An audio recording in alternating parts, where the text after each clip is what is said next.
Bonjour, alors aujourd'hui avait lieu donc les obsèques de Jean-Pierre Pernaut. Donc ça avait lieu donc à Sainte-Clotilde, à Paris dans le 7e.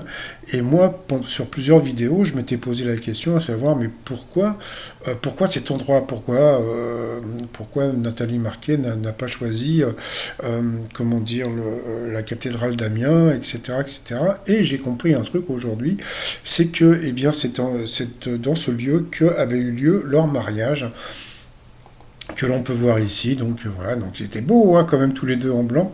Et puis voilà, donc c'est pour ça que c'était ce lieu qui était quelque chose de très symbolique pour elle.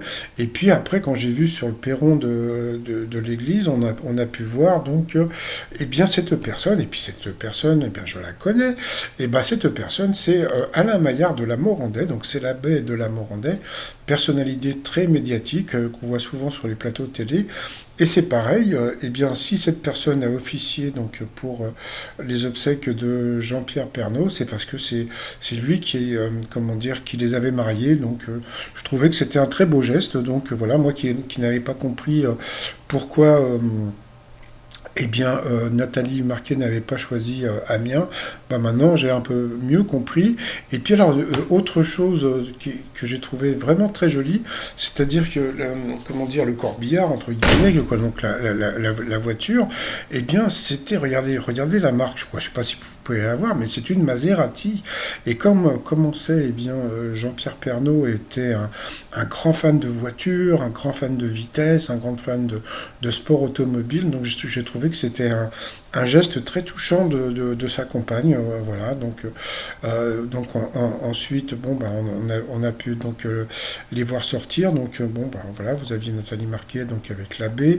Et puis bon, la chose que j'avais regrettée, donc c'était parce que bon.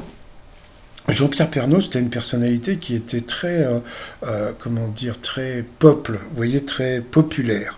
Et j'ai trouvé que ses obsèques avaient l'air très people.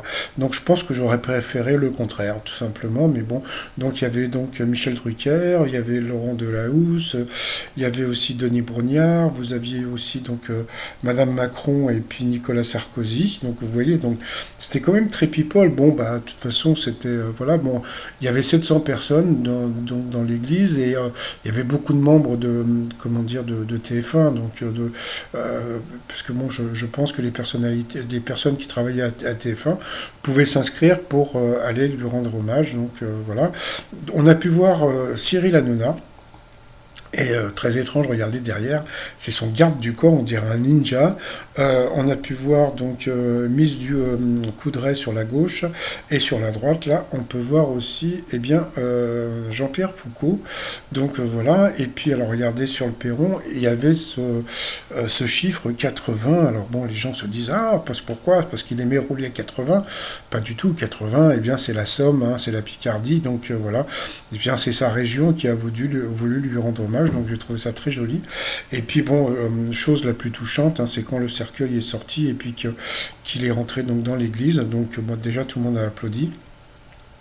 Et moi, j'ai toujours trouvé ça très, très émouvant. C'est-à-dire que quand on vous dit qu'une personne est décédée, sur le coup, quoi, ça m'avait fait le coup avec ma grand-mère, sur le coup, bon, tu te dis, ouais, bon, elle est décédée comme ça, bon, quelque part. Et puis quand tu vois le cercueil, et quand tu imagines qu'il est dedans, c'est à ce moment-là que, en général, 80% des gens craquent. Hein. Donc voilà, tout simplement. Donc bon, après, bon, bah, alors, donc après, donc bon, il y a eu l'office qui était comment dire, dans l'intimité. Hein.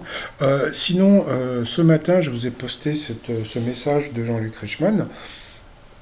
Et ce que j'ai beaucoup aimé, c'est que la presse People ont repris ce message en disant que c'était un message bouleversant, etc.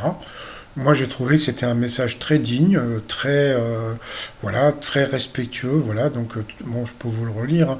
Ton élégance, la franchise. Bon, non, je ne vais pas tout vous relire. Mais bon, ce que je veux dire par rapport à ça, c'est que sur le coup, quand j'ai vu ce message, je me suis dit, mais pourquoi est-ce qu'il envoie ce message?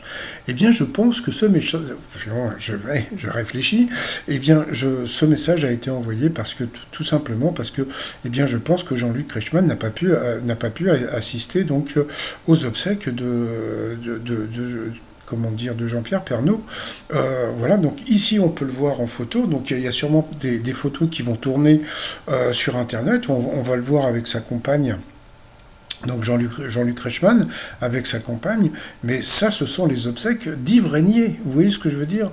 Donc je pense que Jean-Luc Reichmann n'a pas pu venir donc aux obsèques de Jean-Pierre Pernaut, parce que bon bah je pense qu'il était en tournage tout simplement, donc voilà, donc bon il l'a pas noté sur les réseaux sociaux, mais je pense que c'est ça, donc après bon bah on va voir si je me trompe, peut-être qu'il est en vacances, mais bon ça m'étonnerait, je pense qu'il l'aurait dit, je ne sais quoi.